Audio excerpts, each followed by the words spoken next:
Radio H. Y cuando salga el sol, la la la la la la la. La industria tiene alto valor agregado. Alto valor agregado significa alta calificación de mano de obra, significa educación, significa desarrollo tecnológico, desarrollo educativo, etcétera, etcétera. Hay toda una cuestión de cosas relacionadas con la industria que son altamente positivas. Eso nunca se logró desarrollar totalmente, justamente por esta dicotomía. Hay otros países que resolvieron sus cuestiones, la cuestión agropecuaria, industria, de diversas formas. Estados Unidos lo resolvió con una guerra civil, en donde el sector industrial hegemonizó, digamos, las políticas públicas. Ganó el sector industrial, digamos. Se abolió la esclavitud y todos los que eran esclavos pasaban a ser parte de un mercado interno. A ver, pero digamos, una guerra civil con muchos muertos, mucha sangre, cruenta. No hay guerra sin muertos. Sí, es verdad, pero ¿por qué esto? Digo, porque acá no ocurrió eso. Acá no ocurrió. Sí, eso hace 200 años que estamos en la misma. Hubo épocas en las que la hegemonía, hasta el 45, era del sector agropecuario. Sí. Éramos un apéndice del Imperio Británico para proveer materias primas y que ellos nos vendieran cosas de alto valor agregado. Eso se intentó quebrar, se intentó modificar, pero sin una resolución completa, debido a la reacción justamente que generó el otro sector, con el golpe de 55 y con todas las políticas que vinieron después, con una inercia tal, el planteo, digamos, el proceso que se inició en el 45 tuvo una inercia tal que continuó hasta el año 76. Exactamente. No de nos hecho, olvidemos. fue el segundo periodo de mayor crecimiento de la Argentina, se da entre el 64 y el 76, digamos, ¿no? Yo Así me es. quedé Ahora- pensando en varias cosas. A Yo ver. sigo pensando en la dicotomía esta que analizamos al principio, no tanto como dicotomía, sino como planos de análisis, entre como una perspectiva desde la que ver las cosas, ¿no? El plano espiritual y el plano material, ¿no? Hasta ahora vos, Pose, decías que había como que la industrialización de la Argentina a Inglaterra le generaba un conflicto comercial, es decir, estos tipos estaban fabricando las cosas que nosotros les vendemos. Eso es real, pero yo creo que el principal motivo, objetivo de la industrialización de Juan Domingo Perón es desde la defensa nacional. Es decir, yo creo que hay un motivo, una causa alta, de un plano superior, que vendría a ser el plano de la soberanía, que es un plano alto, no es un plano comercial, la soberanía, Tal cual. que es desde donde él dice, acá hay un territorio que defender. 1945, finalización de la Segunda Guerra Mundial, Perón transitó 2 guerras mundiales como militar y estaba bastante convencido de que la próxima, la Tercera Guerra Mundial, iba a suceder con él como presidente. Entonces él dice, ¿cómo organizo un territorio para que sea defendible? La industrialización, la recuperación de los trenes para tener un territorio integrado en términos militares también. ¿Cómo llegás a defender determinadas zonas de la Argentina si no obtenés cómo llegar? Las comunicaciones, los recursos naturales de la nación, como objetivo de defensa. O sea, la industrialización pensada como medio de defensa nacional y no como fin en sí mismo. Para mí el peronismo es un movimiento industrializador, pero no industrialista. ¿A qué me refiero con industrialista? No hace de la industria un fetiche. Claro. Por eso le quería preguntar a Martín qué diferencias él encuentra entre el peronismo y el desarrollismo. Que yo creo que ahí hay algunos elementos muy interesantes, sobre todo para discutir hoy en día, donde el desarrollismo parece a veces que ocupase todo el arco ideológico de la Claro, política. recordemos que Raúl Scalabrini Ortiz, cuando cae Perón, o sea, se junta, digamos, con Frondizi a través del libro Petróleo y Política, lo llama el de Frondizi. Sí. Bueno, se junta y esa relación dura nada, cuando obviamente Frondizi se caga en todo lo que había dicho y empieza a hacer todo lo contrario, ¿no? De lo que había puesto en el libro. Entonces, y ahí rompe, digamos, también que duró muy poca esa relación, a los, creo que meses, pero bueno. Claro, el desarrollismo. Sí, ahí... Concretamente, ¿qué es y en qué se diferencia de una industrialización peronista? Y bueno, vos lo dijiste muy bien, ¿no? El desarrollismo, y ahí creo que es un punto muy importante lo que acaba de marcar, y es que la industria es un objetivo, digamos, no importa cómo se llegue a ese objetivo. ¿Se necesitan capitales extranjeros para desarrollar la industria? Adelante.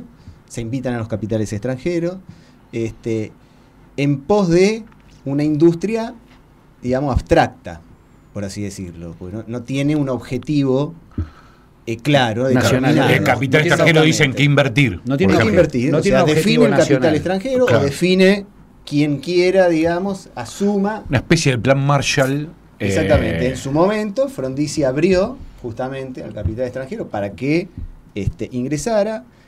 Ingresaron algunos capitales correspondientes al sector petroquímico. Después ingresaron también las automotrices. Y ahí tenés la dicotomía. Es decir, ingresaron las automotrices, se desarrolló la industria automotriz, pero no se desarrollaron los ferrocarriles, por ejemplo. Al contrario, Claro. se intentó boicotear todo lo que tenía que ver con un desarrollo del sistema ferroviario, cuando el sistema ferroviario justamente era una de las patas más importantes para una política independiente, para poder llegar de un lugar al otro, para poder tener políticas de defensa, incluso también.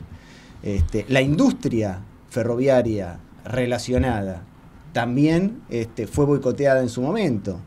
Con lo cual ahí hay claras diferencias entre un desarrollismo y una industria en sentido nacional. El primero que se me viene a la cabeza de pensar de esa manera, justamente una industria al servicio de la nación, fue Enrique Mosconi, cuando se da cuenta de que los aviones que él tenía a cargo estaban volando con nafta importada, digamos. Entonces el tipo, ¿qué hace? Ve que hay petróleo, había sido descubierto el petróleo en Comodoro de Rivadavia en 1913, y dice, este petróleo lo tenemos que industrializar, tenemos que hacer una refinería, una destilería. Y así, en muy poco tiempo, se construye la destilería La Plata. La destilería La Plata, hoy la más grande refinería del país, con 200.000 barriles por día de petróleo de producción, nace justamente por eso, por esa decisión. Hacer nafta para nuestros aviones, para que no dependamos de la provisión de ninguna potencia extranjera. Sí, para poder tener nosotros nuestra propia nafta. Te pongo una pausa acá, porque quiero como ir fijando cosas que me parecen fundamentales para que queden tatuadas en el cerebro de todos los militantes, digamos, con aguja gruesa, tipo preso, ¿no? A ver, dijo, acabamos de coincidir con Martín Scalabrini Ortiz en una cosa que tiene que quedar muy clara. La diferencia entre la industrialización que queremos los peronistas y la industrialización que quieren los desarrollistas es la siguiente. La nación, o sea, la industria en servicio de la nación es peronismo. La industria al servicio de la nación. Defino los intereses de la nación y pienso una industria que resuelva las necesidades de esa nación en ese momento sociohistórico. La nación al servicio de la industria, hago de la industria un fetiche, se convierte en un fin en sí mismo, la nación pasa a estar al servicio de la industria, eso es el desarrollismo. Eso tiene que quedar muy claro. La nación al servicio de la industria. Pregunto ahora. ¿Puedo hacer un agregado antes de la pregunta, chiquitito? ¿Cómo? ¿Puedo hacer un agregadito? Sí. Que me queda repiqueteando y que se transforma en una pregunta posterior. Cuando vos hablabas de lo espiritual que tiene el peronismo, y cuando decía yo lo de Inglaterra, bueno, están haciendo las cosas que hacemos nosotros, ahí está el conflicto.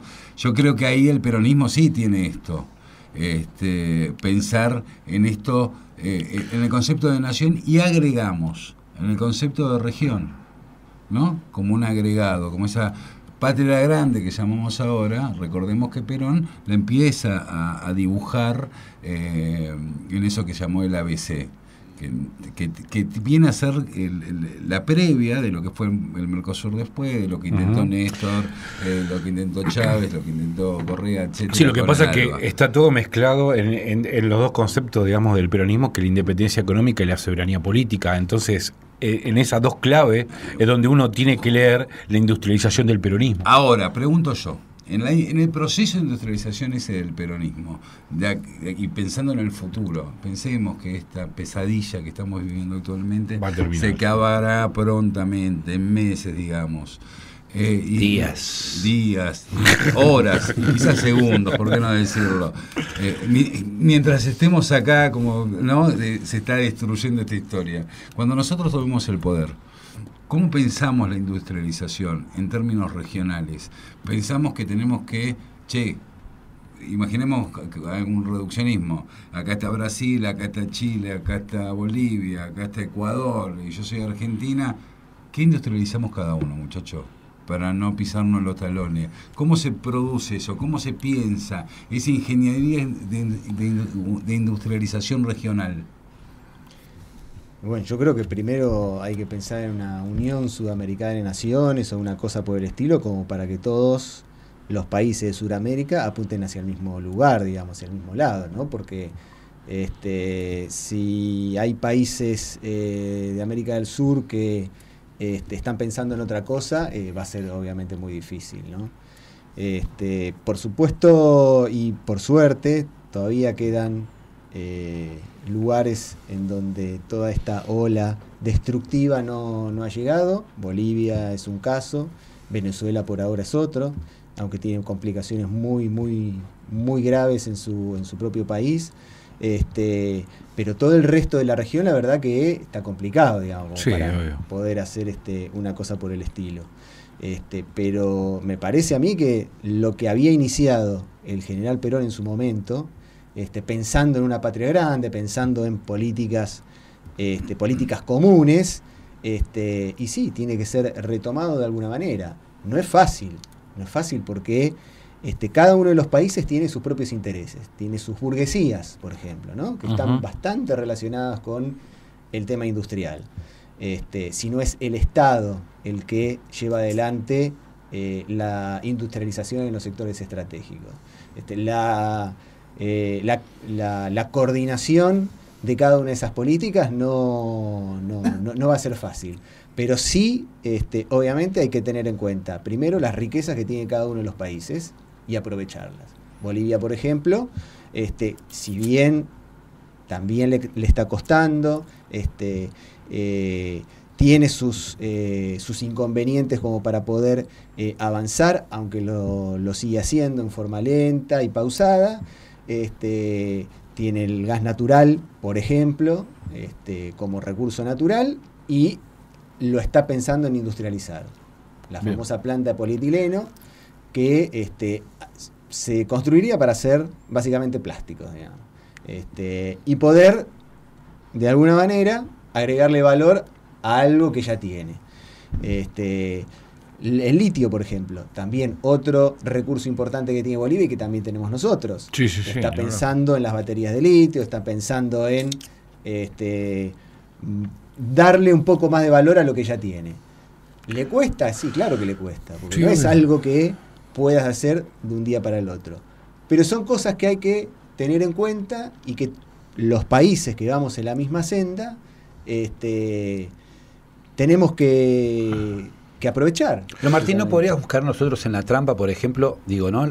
Como un tema central de la discusión política hoy, ¿no? El tema de la industrialización me parece como que es un tema importantísimo para prestar atención. Entonces, planteamos recién, si es la nación al servicio de la industria, la industrialización es un fetiche y la nación es simplemente un medio para alcanzar la industrialización como una cosa abstracta, como planteabas recién.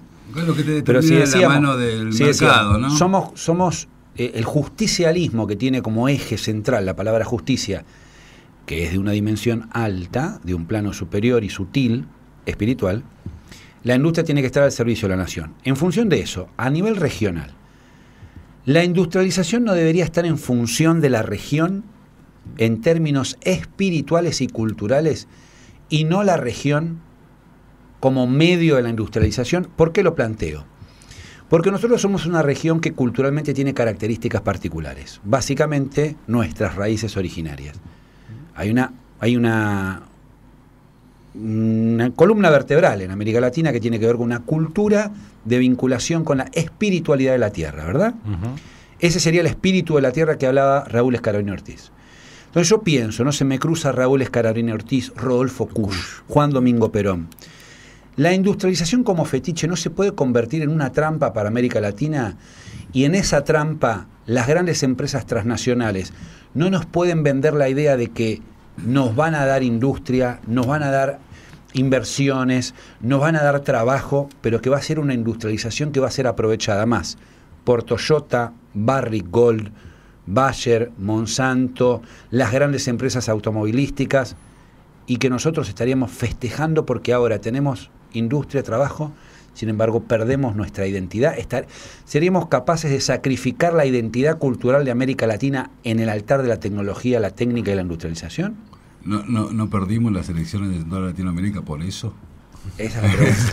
Agregada la pregunta. Bien, te la dejaron así, tranca. No, tranqui, ¿viste? Tranquilo. Tranca, sí, ¿viste? sí. Sí, yo te avisé. 5 horas después. Y sí, obviamente, digamos, está ese riesgo, ese peligro, en donde vos te enfrascás en busca de un objetivo y claramente puedes caer en eso, digamos. El Mercosur, digamos, la creación del Mercosur justamente tuvo que ver con el intento de unión aduanera, vamos a decir, en donde se intentaban coordinar algunas políticas entre los países. ¿En qué quedó el Mercosur? Y el Mercosur quedó ahí a mitad de camino, digamos, ¿no? Realmente Radio H. no hubo una coordinación de políticas que interesaran a todos los países que conformaban el Mercosur. Más allá de que después se fueron sumando y todo, y en algunos casos las líneas políticas las expresiones políticas de cada uno de los países iban más o menos en el mismo sentido. Sin embargo, costó tratar de hacer y coordinar políticas que vayan justamente en pos de... ¿Cuál es la política, alguna que se haya coordinado, digamos, que haya tenido un buen Yo creo que las objetivo? políticas más importantes salieron de la UNASUR. Ajá. Y fueron políticas, económicas. Ok. Claro, porque para mí, mira, yo cuando tenía la materia en la Universidad de las Madres, integración regional, recursos naturales y modelos de desarrollo, se llamaban la materia. Y entonces analizábamos América Latina tensionada entre 3 proyectos. O sea, América Latina había un proyecto de las empresas transnacionales para América Latina.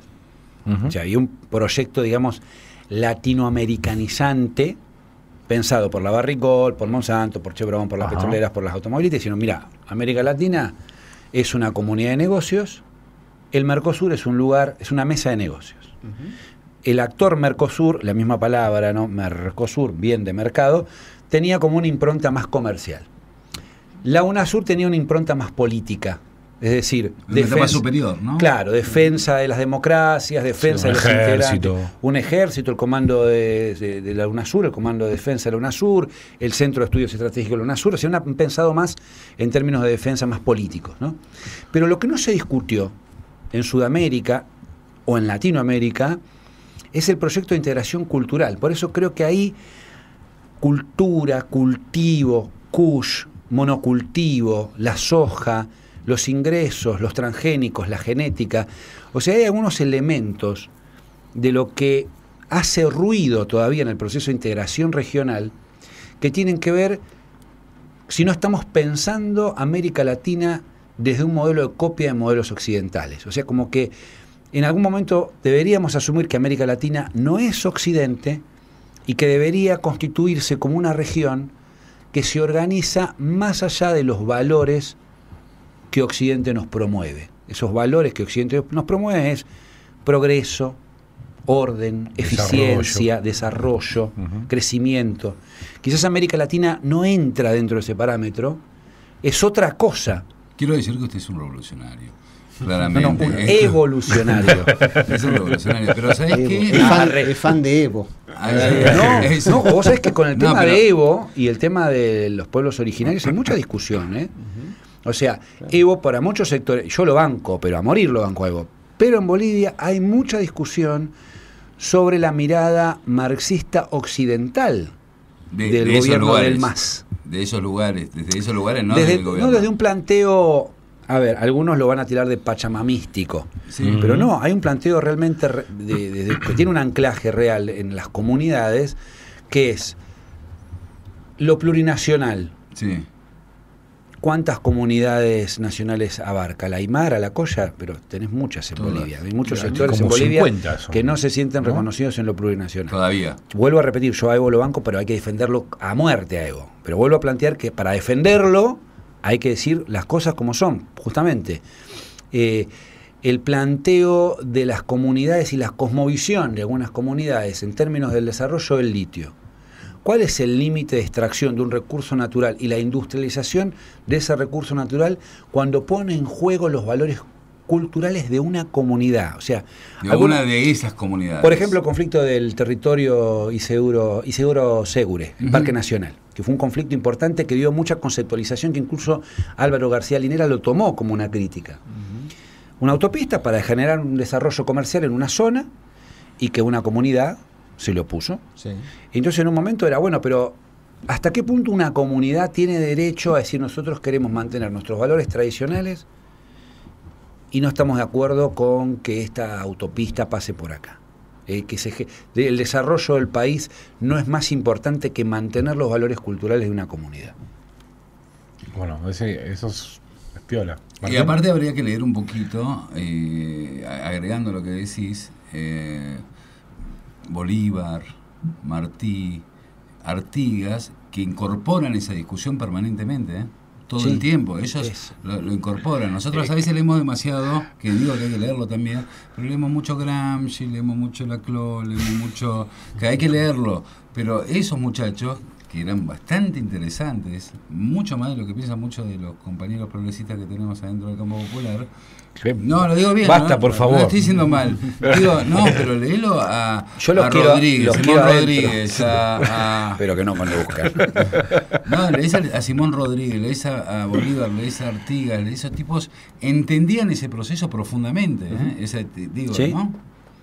Sí, ahí, bueno, Bolivia, incluso Bolivia, ¿no? Con su constitución, sacó una constitución, la verdad que modificó su vieja constitución liberal por una constitución que se acerca un poco más a esto, digamos.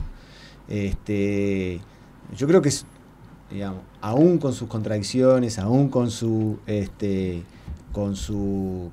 políticas que pueden entrar en conflicto justamente dentro de un mismo país, imagínense, diferentes países, ha tenido, digamos, su base nueva, digamos, ¿no? Su base sobre la cual construir. Creo que una nueva constitución en los países de la región, si querés, una nueva constitución sudamericana podría llegar a pensarse. Sí, el tema sobre esa base construir. El tema es cómo saltás el plano, digamos, al plano regional, en un contexto donde los Estados-nación están volviendo, digamos, al viejo concepto de Estado-nación. O sea, porque el tema regional se entendería en tanto y en cuanto la globalización vaya como una tromba llevándose todo opuesto. Entonces, la defensa de los países en eso, sí, está bien en el contexto internacional, pero hoy está casualmente volviendo hacia atrás sobre sus pasos al Estado-nación porque la globalización ha hecho estragos en un montón de países. Y me parece que la Argentina, esto de formar una identidad cultural latinoamericana, a mí me parece importantísimo. Y tiene que ver con esto también, con lo que pasa en Brasil con Bolsonaro y toda esta historia, esta diferenciación que se hace, digamos, tiene que ver con que aquellos que hacen las leyes, ¿no? O sea, si vos permitís, digamos, el ida y vuelta a los capitales, que circulen los capitales en la región como si nada, con un simple botón, y no permitís, o sea, cuando paso yo a Brasil me piden los documentos, me piden papeles o algo de eso, y no permitís que circule libremente la gente, bueno, los que hacen las leyes también te están separando, ¿no? Y están generando esto que hace hoy Bolsonaro, ¿no? O sea, estas ideologías, digamos, van generando, digamos, una vuelta al Estado-Nación, pero al peor de los Estados-Nación, ¿no? Nos vuelven, digamos, a decir, bueno, la globalización me está haciendo desindustrializar o me está cambiando, digamos, la orientación que yo le quiero dar al país, y vuelven al Estado-Nación, pero vuelven, digamos, de un lado nefasto, digamos, ¿no? Porque ni siquiera han entendido nada de lo que está pasando, digamos, con sus bases sociales. Qué sé yo, al menos interpretan lo peor de la cultura, digamos, ¿no? Permitir la libre circulación de capitales, digamos, es la mejor manera de asumir el rol que antiguamente tenía América Latina, ¿no? Y no permitir justamente la libre circulación de personas es separarnos y dividirnos. Exactamente. Lo que siempre quiso el imperio, para que justamente no podamos desarrollarnos. En términos de industrialización, ¿no? Que es el tema que estamos tratando, sí. ¿Cómo ves el tema de Bolsonaro, Martín? ¿Cómo ves? Viste que hay como una alianza de liberales y militares, y los sectores militares siempre tuvieron algún tipo de contacto con la industria. ¿Cómo ves el tema de Bolsonaro con respecto a la industrialización? Es una incógnita, ¿no? Uno puede hacer algún análisis así medio previo con los pocos datos que hay y que se muestran, y que es justamente eso, digamos. Hay una discusión bastante fuerte acerca de qué va a pasar con la industria brasilera, qué va a pasar con Petrobras, por ejemplo, empresa estatal con participación privada, comparte participación privada porque tiene acciones en manos de privados. Y si realmente el sector militar que apoya a Bolsonaro va a permitir que eso ocurra, digamos, que por ejemplo se privatice Petrobras o que se privaticen algunas de las empresas estatales que todavía quedan. Creo que ya están hablando de que algunas partes de Petrobras empezarían a privatizarlas, que algo parecido al proceso de privatización que se dio acá con la dictadura. O sea, claro, los sectores militares son reacios a desprenderse de la petrolera o de los sectores industriales, porque tienen, digamos, negocios vinculados a eso. Podría haber una interna dentro de ese bloque que llevó al poder a Bolsonaro. Con una cuestión con el tema del Parlamento brasileño, ¿no? Sí. El Parlamento brasileño no tiene las características de nuestro Parlamento. No es tan fácil para Bolsonaro pasar todas las leyes que quiera pasar. Un parlamento con internas de mucha plata, digamos. No solamente eso, sino el nivel de segmentación que tiene. Bolsonaro no tiene el poder real del parlamento brasilero. De hecho, lo sigue teniendo el bloque mayoritario, sí, sigue siendo el PT. Sí, pero después tenés hacia adentro del bloque de Bolsonaro, tenés el partido de la bala, el partido del buey y el partido de la Biblia. Entonces ahí tenés evangelistas. Claro, sectores con mucha guita. O sea, los ganaderos. Aparte con intereses reales en esas empresas y en los negocios que generan esas empresas.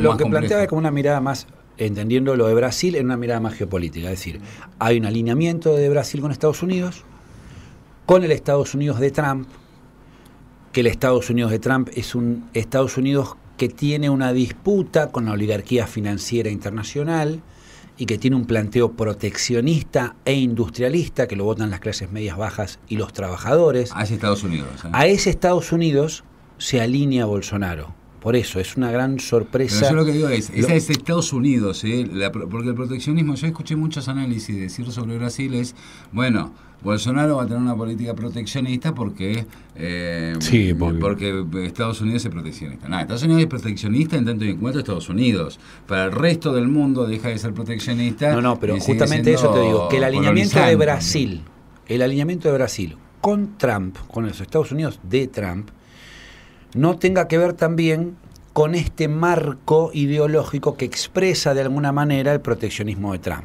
Ya sabemos que es proteccionista para adentro y librecambista para afuera, eso ya lo sabemos. Ahora, Brasil se alinea con los Estados Unidos.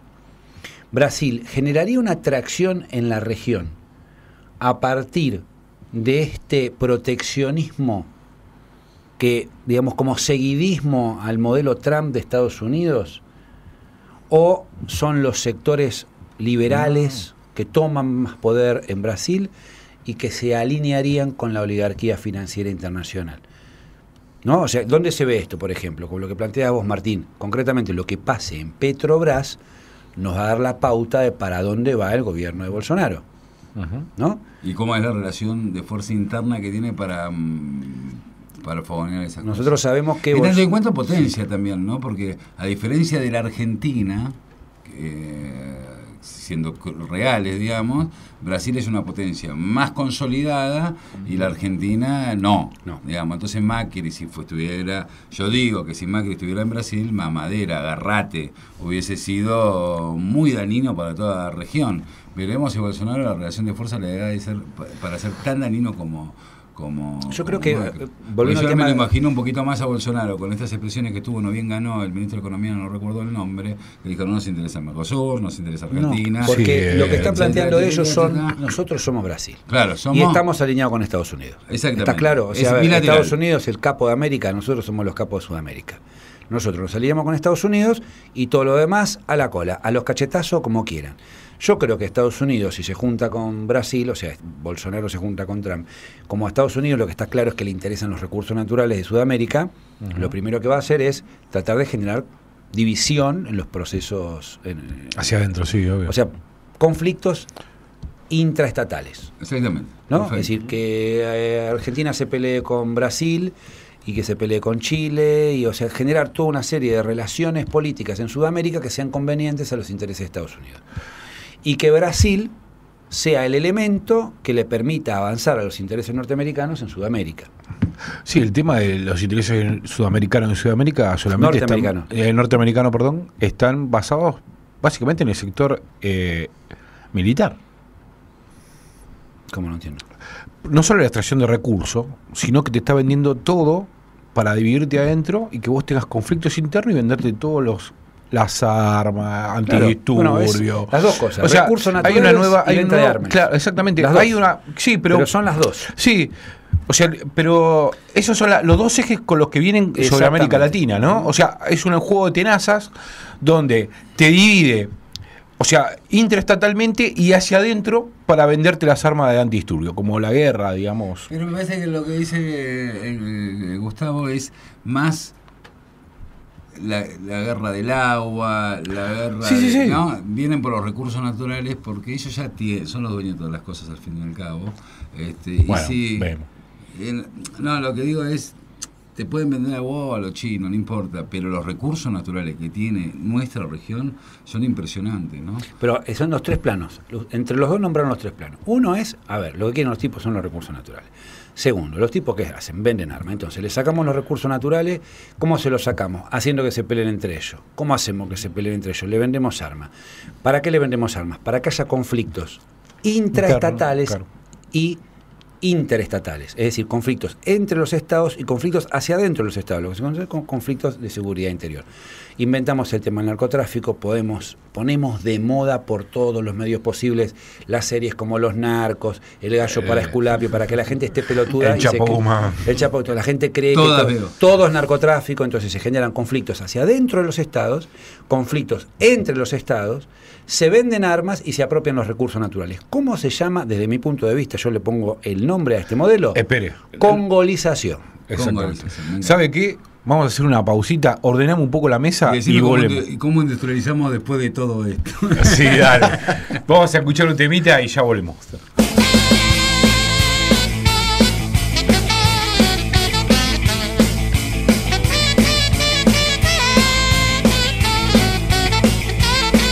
No, 20:31, estamos acá hablando de muchas industrializaciones.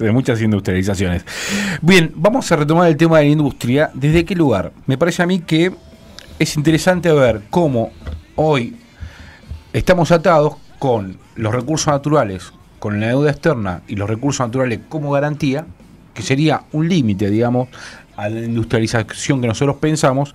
Y además me gustaría que Martín por ahí especifique, y vos Pájaro y vos Claudio también, en cuál es el pacto, digamos, ¿no?, entre las corporizaciones, el gobierno, digamos, y la ley en el extranjero, ¿no?, que los litigios de conflicto que se generan acá en la Argentina con la extracción de recursos y de la energía, el petróleo y toda esta historia que queremos hablar, con la legalización, la legalización, digamos, del conflicto en el exterior.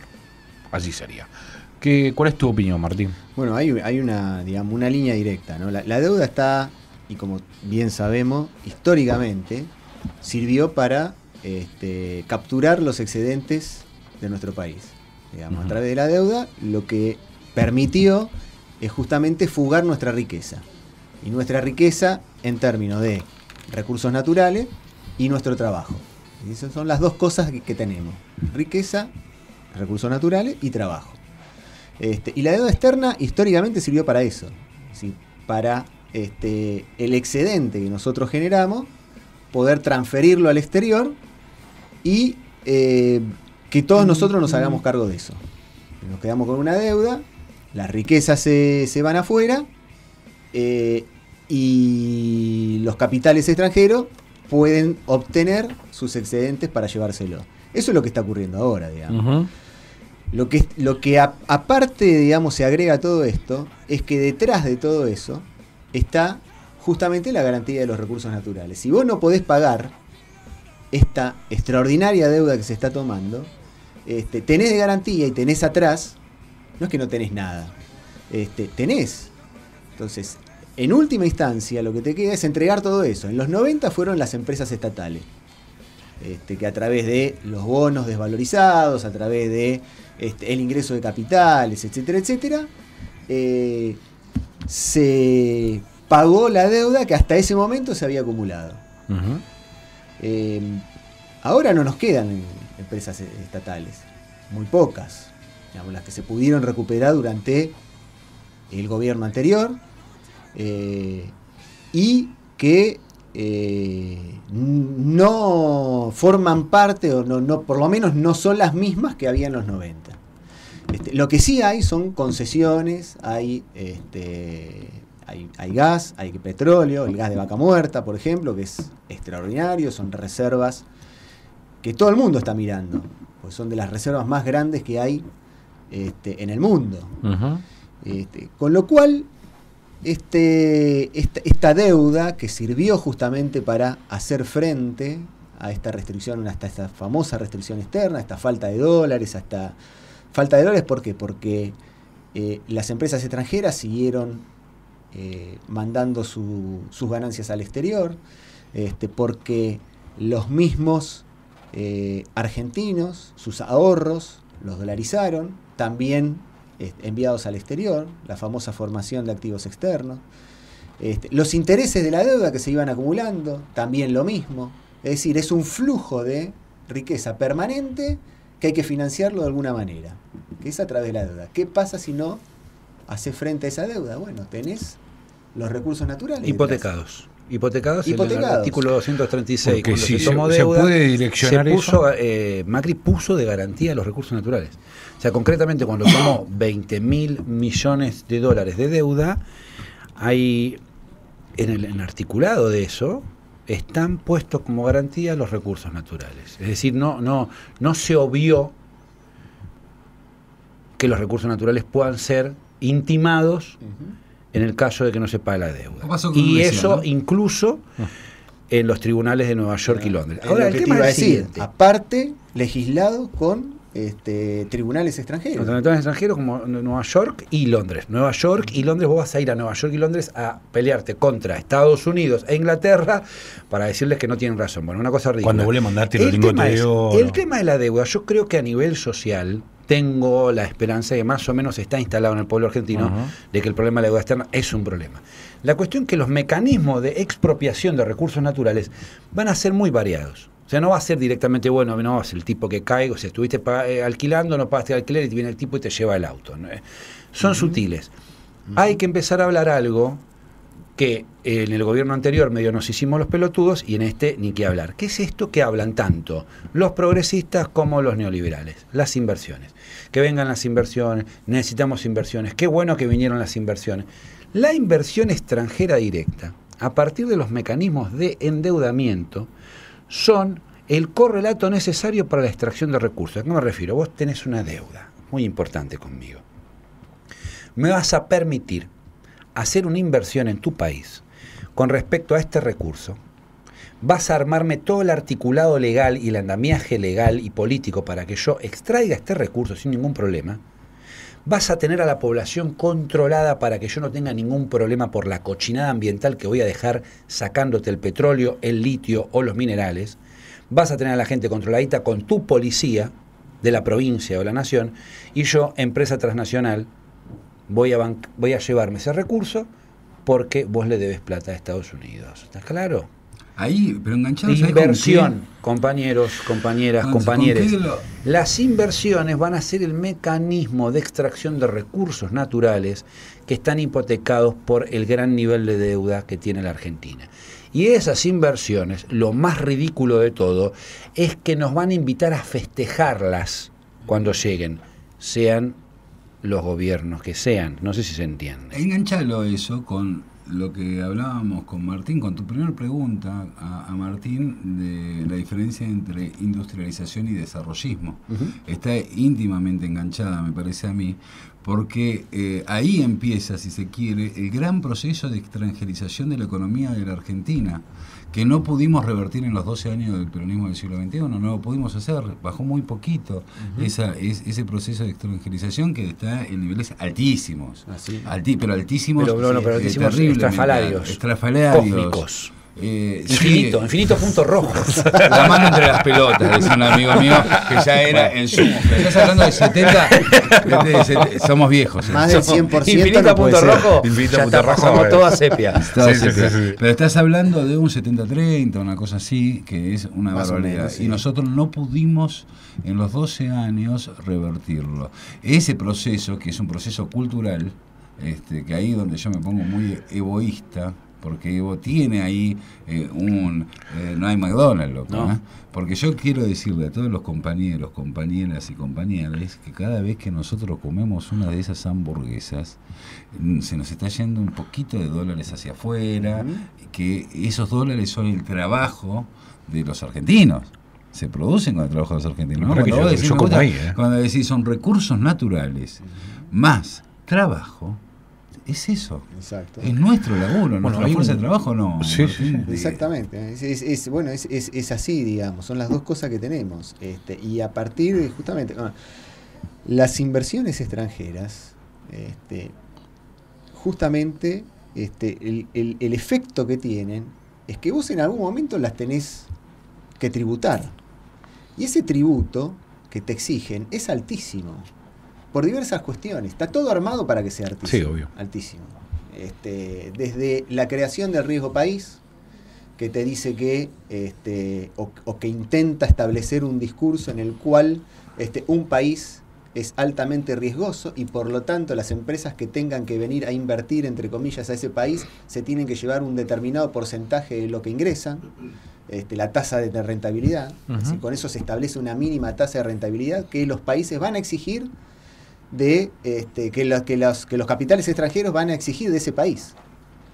Y eso es más alto que cualquier otra cosa, que los intereses de deuda, que cualquier otra cosa que puedas comparar. Y eso sin tener en cuenta el daño ambiental, que no les importa nada, porque es ir a cagar a lo de Carlitos. Eso es colateral. ¿No? Es así. O sea, las empresas transnacionales dicen, che, Argentina es lo de Carlitos. Vamos que hagamos ahí. Escúchame, pero una cosita, porque hablaste de la vaca muerta, me parece un tema central, ¿no? Punto número 1, el tema del fracking, te quería preguntar, Martín, como una cuestión. Y la otra cuestión que lo quería vincular, lo de vaca muerta, con lo del tema del Ara San Juan, el submarino, que es un tema que se está hablando bastante, de este siguiente punto de vista. A ver, vaca muerta, Chevron, empresa norteamericana. Punto número 1. Fracking, contaminación ambiental. Punto número 2. Base militar del Comando Sur en Neuquén. Nosotros tenemos una base militar que la construyó el Comando Sur de los Estados Unidos en Neuquén, muy cerca de la empresa Chevron que está extrayendo en Vaca Muerta, ¿no? Si uno hace un camino desde Neuquén hacia el Atlántico y entra en lo que se conoce como el mar argentino, el sur, es muy probable que también haya mucho petróleo o shale oil del que se saca en Vaca Muerta. Ese petróleo está en las profundidades de la plataforma continental argentina, que es una plataforma bastante baja en términos de acceso. La búsqueda del submarino Ara San Juan, lo que están demostrando las investigaciones, es que la empresa que realizó el proceso de búsqueda del submarino Ara San Juan no era norteamericana, era británica. ¿Y a qué se dedica? A buscar gas y petróleo en el fondo del mar. Ocean Infinity, la empresa que nos dicen encontró el submarino, en realidad estaba haciendo estudios de prospección de nuestro gas y nuestro petróleo en la plataforma. Y no es norteamericana, es británica, lo cual lo que implica es que le pagamos a una empresa inglesa para que investigue para sus propios intereses cuáles son los recursos que nosotros tenemos en la plataforma. Sospechoso es que después de hacer el recorrido, la empresa Ocean Infinity no volvió al continente argentino, no volvió a la Argentina, se fue a Sudáfrica. ¿Por qué? Porque ya tuvo un caso con Noruega donde los intimaron a dejar toda la información que tenían y los corrieron porque estaban sacando información del gas y el petróleo en otras zonas. Bueno, eso es un antecedente que tiene esta empresa Ocean Infinity. Investíguenlo. No volvieron a la Argentina, se fueron a Sudáfrica. A Ciudad del Cabo. Porque si llegaban acá, un juez puede agarrar y decir, ¿sabes qué? Me das toda la información que sacaste. Y debería, porque es no solo eso. Entonces, la empresa que estuvo buscando el submarino, repito, están estudiando las reservas de gas y petróleo en la plataforma submarina de la República Argentina con la excusa de estar buscando el submarino. Yo igual puedo hacer un contra... Es que no solo eso, sino que, aguantame que meto esto porque me parece importante. También fue Ocean Infinity en la que busca el Malayan Airlines, que cae en el Pacífico, que cae en el Índico. ¿Qué hizo? Si vos buscas esa nota, lo contratan a los tipos y durante 3 días no podían encontrar los drones que estaban abajo. Al tercer día, ping, aparece de nuevo, tuvo un señal. Lo rescatan, obviamente el avión no lo encontraron, pero se escanearon durante 3 días y acá pasa lo mismo. Los contratan, estuvieron, ¿cuánto? 2 meses barriendo abajo, justo el día anterior a que se venza el contrato. 10 días antes del encuentro sospechoso del submarino, el gobierno abrió una licitación para 20 multinacionales de la plataforma continental marítima de Argentina. Sí, yo igual ahí voy a hacer 10 días antes que lo encuentren, se abrió licitación. Ya lo tenía. 10 días antes que encuentre el submarino, las empresas pueden participar para la extracción de petróleo y gas en la plataforma. 10 días antes. A mí me pasan cosas con el tema de esto, digamos, ¿no? Yo, investigando el Ara San Juan y demás, descubrí que hay ejército de drones y esta clase de cosas. Yo tengo la sensación que es muy factible lo que decís, Pájaro, de que esté pasando esto, es casi una obviedad. Ocurre esto, podemos decirlo, afirmarlo, digamos. Hay datos. Porque todas las empresas, como tal, utilizan sus niveles de Radio H. De eficiencia al máximo. Entonces, si yo tuviera una empresa y no fuera un patriota, haría exactamente lo del Infinity. Si me hubiesen contratado, no, digamos, sería una obviedad, digamos. No, pero ellos son patriotas, pero de otro país.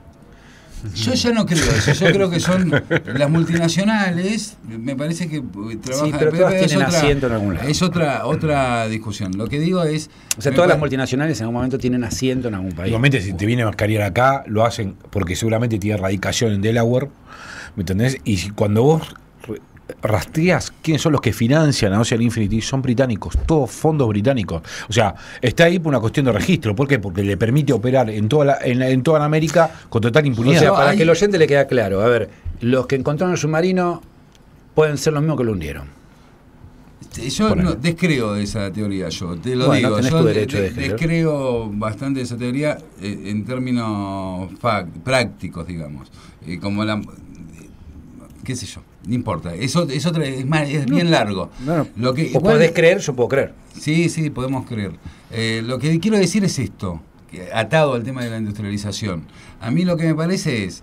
Cuando yo empecé a investigar lo de la San Juan, vi lo de los ejércitos de drones que no lo puedo creer. Todo el mundo, todo el agua del mundo tiene ejércitos de drones. Ejércitos norteamericanos, ejércitos rusos, chinos. Yo la verdad hay un nivel de ingenuidad absoluta, pero mientras vos narrabas todo esto pensaba en eso. Digo, la industrialización, las Fuerzas Armadas, cómo la soberanía, cómo congeniamos toda esta situación estratégicamente. Porque lo que nos pasa con el Ara San Juan, ahí es donde pongo el acento, es que a veces nos quedamos, o en las teorías de la conspiración, que son hiperatractivas, digamos, y que seguramente existe, lo de Infinity es... Puedo firmar un documento acá con vos, Pájaro, de que es verdad lo que estás diciendo, por la inercia misma de ser una empresa capitalista, pero digo, ¿cómo nosotros nos defendemos a esto que contabas al principio de Perón y de la espiritualidad? Y ahora no te puedes defender más porque te bajaron el submarino. Y pensar en la región, cómo nosotros saltamos esta cosa puntual y decimos cómo vamos a construir la defensa de nuestras tierras y nuestros mares teniendo en cuenta los niveles tecnológicos que se vienen. ¿Y cuáles? Y te agrego, Martín, Pájaro y Gustavo, a la pregunta, que no tengo solución, voy a decir en este momento, ¿cuáles son los aliados estratégicos? Teniendo en cuenta que vos tenés dos bloques en el mundo, así como en la Guerra Fría tenías Estados Unidos y tenías la URSS, hoy tenés dos bloques claros que se van alineando, que son Estados Unidos por un lado y sus aliados, Israel, etcétera, y Rusia, China, si se quiere, por el otro. ¿Tenemos que hacer una alianza con alguno de ellos o solo con ninguno? ¿Existe posibilidad hoy en el siglo XXI de una tercera posición o no existe? ¿Cómo? Me parece que por ahí... Todo eso de 5 minutos. Todo eso de 5 minutos. Yo te voy a hablar de la tercera posición, después que Martín te conteste de su perspectiva. La tercera posición es una posición filosófica, no perece en el tiempo.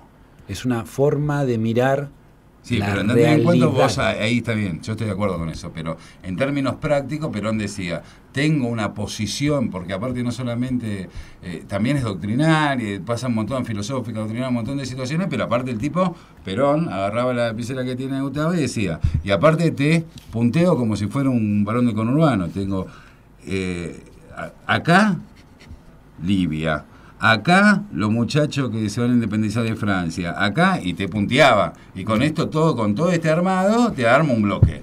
Eso claro, ocurría. Hoy ocurre ese bloque. Pero ese bloque estaría dentro de la tercera posición. Claro. ¿Y cuál es la tercera posición para vos? Hoy, hoy en términos de definición, no de punteo. No, aquello que no es, yo para mí la tercera posición es aquella ideología, aquella doctrina que no es imperial. Ayer justo en el programa de Burte decía esta frase que me quedó de Martí, leyendo a Martí estos días, que decía, aquel que puede hablar de libertad solo es el que no oprime a otro pueblo. Aquel que oprime a otro pueblo no puede hablar de libertad. Y eso como concepción antiimperial me determina lo que es la tercera posición. Esa es una parte de la definición de la tercera posición justicialista. Es una parte.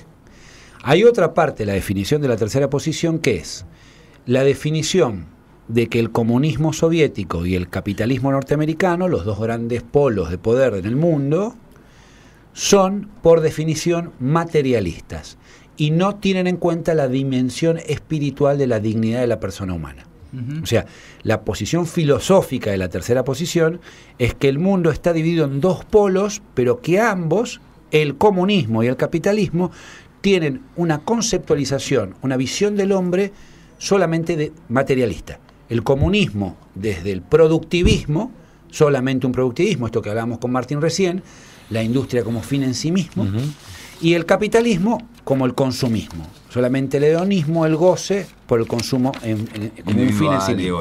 Bien, entonces lo que dice el capitalismo como el peronismo como tercera posición entre el capitalismo y el comunismo es que tiene que haber algo de que reactualice la dimensión de la conciencia espiritual del ser humano.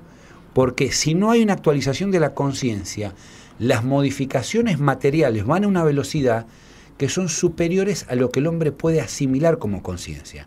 Entonces hace cagadas antes de darse cuenta de las cagadas que hace.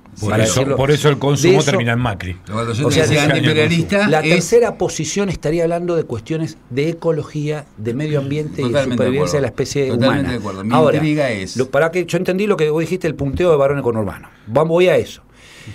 En términos de punteo concreto, de no los estamos países diciendo que Libia esté en el conurbano, no quisimos decir eso. No, pero más o menos, estaba Beirut. A Gaddafi lo Pero tenemos Gaddafi, acá en ¿sabés Morón. Sí, tal cual. Lo metías a Gaddafi en Morón. Tenemos a Hezbollah, estamos Bueno, todos. el tema es, ¿qué hay en ese punteo concreto? Es decir, bueno, en la geopolítica internacional, ¿qué países podrían entrar en lo que es el concepto de tercera posición filosófica? Hoy. Hoy, lo que hay que analizar es que el poder que alinea hoy dentro de la tercera posición es Francisco. Francisco es el único tipo que está marcando una senda para armar un camino que tenga que ver con lo ambiental, con lo social y empezar a juntar por ahí. Francisco y la Laudato Si hoy bien, son la tercera posición. ¿Sabés dónde te Sí. pongo? Y lo dejamos Vos hablando a vos decías, Martín porque China, estamos haciendo Rusia. un peloteo. Pero China. yo lo que te digo es... ¿Con quién nos Francisco, alineamos? pero pará, Sí. que te tengamos un segundo de Francisco. Yo lo banco a Paco. Con todo mi ateísmo lo banco. A ver, pero él te junta los... ¿Sos ateo y peronista? Sí, se lo discutía a No Moreno, lo te lo puedo discutía a vos todo el día. creer. No, Al aire se lo discutía a Che, Moreno. Pues mirá está Martín, capaz que yo también soy más es difícil relativo que para- Moreno. No, lo que digo Martín, y ya te dejo la pelota. Quiero decir esto, Francisco, su punteo es un punteo que no construye con los Estados-Nación. El tipo te puntea oprimidos, porque es lo que tiene, oprimidos. Entonces el tipo te dice, te lo llevo a los argentinos para que se entienda, juntémonos con las organizaciones sociales, juntémonos con el único que... Mirá, hay un encuentro que es fenomenal de Francisco, el más importante de todos para mi forma de ver, fue con Evo Morales. Fue el encuentro más importante de Francisco desde que asumió, es con Evo, porque es ahí donde dice, un Estado-nación, dice Francisco, tengo acá con proyecciones importantes. Entonces el tipo lo toma y va a Bolivia y pide perdón por 500 años de invasión, ¿no? Hace todo ese gesto. Pero el tipo no tiene la posibilidad que tenía Perón en la década del 40 de puntear con otros muchachos importantes que se venían, o con otras... Entonces ahí es donde, por eso la pregunta a Martín y a la mesa de ¿qué hacemos? Yo, si me preguntas, con mi baja dosis de Tenemos de 2 estrategia, minutos, Martín, vos poder. No, igualmente, con- quiero avisar. yo te firmo con los chinos y con los rusos, ya. Quiero parar, pero abajo de la mesa, arriba, donde quiera. Quiero avisar que voy a hacer otro programa con los cuatro de nuevo. Sí. Otro, porque la Muy verdad bien. que es muy interesante hablar de estos temas que no se hablan en otros lados, ¿no? Industrialización y esas cosas, mezclado con todo. Porque me no queda sé- lo de la tecnología. Pero y la dale, industrialización, Martín. ¿no? Francisco es una opción. Ajá. Ahí lo soporto a Gustavo. La verdad que es una guía, digamos. Ver el mundo como dos polos en disputa, sí, está en disputa el mundo y está claro, digamos, hay una guerra comercial Estados Unidos-China, principalmente, con Rusia ahí dando vuelta, interviniendo en algunos lugares, también. No me parece que haya que reemplazar, digamos, una cosa por la otra. Eso, digamos, me parece que el peronismo, digamos, y el pensamiento nacional nunca se planteó acercarse a un polo más que a otro, sino más bien mirarnos a nosotros mismos y desarrollar nuestras propias capacidades y nuestra propia individualidad e identidad. Con lo cual, es cierto, no es el mundo de hace décadas atrás, es un mundo complejo, los avances tecnológicos y la globalización barren con muchas cosas, las velocidades en las cuales se producen las novedades, como dice Gustavo, adormece cualquier conciencia, y bueno, y hay que estar ahí en el medio, digamos, tratar de ver cuál es la mejor posición posible y tratar de ver qué nos conviene más a nosotros para poder desarrollarnos plenamente y en libertad, justamente. Exactamente. Libertad no usada como la usa la derecha, ni Sí. ni los liberales. No individual. Libertad como planteo de rebelión, Ujú. de resistencia, de tratar de romper cadenas. Exactamente. Chicos, se está yendo el programa. Quiero pasar una info.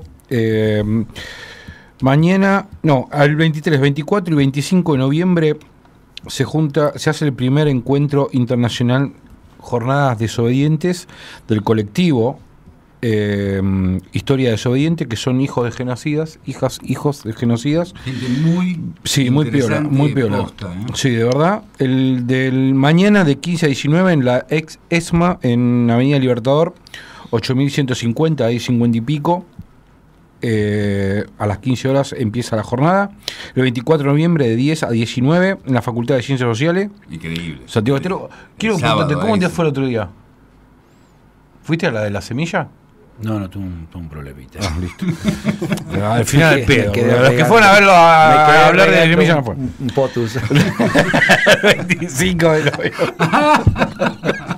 El 25 de noviembre, el domingo, en UTE Capital, Bartolomé Mitre, 1984. También.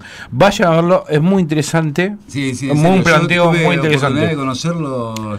Yo hablé con Analía Sí, igual. Kalinek y con Viviana. Súper interesante, en serio, porque el proceso Sí, sí, que sí, hacen muy- esa muy grosso. gente Es para, impresionante. para tomar partido por todo lo contrario que le enseñaron toda su vida, es una cosa... Exacto. Y tengo un audio de unos muchachos del Parque Rivadavia que me voy a despedir ahora. Quiero comprometerlos a ustedes. Sí, ponte un cacho. Quiero comprometerlos a ustedes que tengamos un capítulo 2 de industrialización de acá a 2-3 semanas. Cuando vos quieras. Volver porque me parece que es un tema que hay que empezar a trabajarlo y bueno, sí, estuvo lindo el debate. ¿Te sentiste bien vos? ¿No? Claro que sí. Sí, porque dejé mi programa de radio el viernes Por pasado, eso, tengo por eso abstinencia. tiene abstinencia de radio. A vos te voy a hacer cristiano, pibe. Me lo dijo Moreno, Ahí pero está. no pasó, todavía no pasa 25 años. Che, y el domingo a las 8 de la noche, Dale. ¿qué pasa? ¿Qué pasa? En ¿Qué hay? Destape La Web, serie. tercer capítulo de Ren. Me debo el segundo todavía. ¿no? Vos no viste el segundo. Todavía no vi todavía no Ren, tengo que hacer la ¿de qué? devolución. El Ren, la Ren. serie sobre De Julio de Vido. Vido, ¿no la viste? ¿Cuál? ¿El Ren? ¿El Ren? Ah, no. No la vi. No, no. ¿Pero qué? Tachamos. Netflix. tachemos. Disparen. Netflix, No, no disparen, que la vean. Netflix. Sí, bueno. No, en el destape, En el destapeweb.com o en el YouTube de... 8:30. No, antes, 14. 8 y 14. Sí, ok. así que a las 8 lo ponen, esperan ahí, me miran como un boludo el título de... Sí. que te pone Navarro y después cuando se quiere Navarro aparece Aparece. el Ren. Martín Escalabrini Ortiz, gracias por venir. Te comprometo a que vengas de nuevo. La verdad, Sí, claro, nos encanta claro. hablar de estos temas con vos y con ellos y con los oyentes sobre todo, porque me parece que hay que plantear estos temas que no se están hablando en ningún lado, que son ocultos y nos llenan de boludeces, ¿no? Con los Hezbollah, Absolutamente. con pavadas y nos sacan el eje de los temas principales de la nación argentina. Así que bueno, mil gracias y bueno, te convocamos a que vengas. Gracias a ustedes. A Leandro también que está ahí, lo tengo ahí acotado. Pájaro, ¿Qué? ¿algo? ¿Usted quiere cerrar con algo? ¿Quiere decir algo? No, Ya está, ¿Va a me cantar, el celular. va a cantar a algún lado este No, fin lo de semana? voy a cantar esto. Al Sumadero lo bajaron. Listo. No cante este fin de semana, no toca en ningún lado. No hace En el una barrio gira. Roberto, los invito a todo al boliche de Roberto. ¿Cuándo? Nuevo, está buenísimo. Cualquier día, vayan cualquier ¿Pero día. dónde queda? Bulnes y Perón. Bulnes y Perón. Ustedes Bueno, ustedes tienen menos Almagro, muchachos. Bulnes y Perón. Yo soy de Conti, pa. Edison Burbano quedó solo ahí en la operación técnica y lo voy a acompañar Sí, porque hasta hablamos tarde. mucho de peronismo, Mariano se tomó el Sí, palo. se tomó el palo y se asustó. Dijo, mi abuelo. Así que bueno, nos encontramos el próximo jueves aquí a las 19 horas en Radio H. Ya viene, no se vayan, viene Demoliendo Hoteles con Valentina, Cristian y Mauro. ¿Está ahí? Sí, y Mauro. Bueno, un gran programa. No se vayan, hasta una horita Quedamos. nada más y vamos a darle curso. Gracias, gente. Nos encontramos el próximo jueves. Chau. Y cuando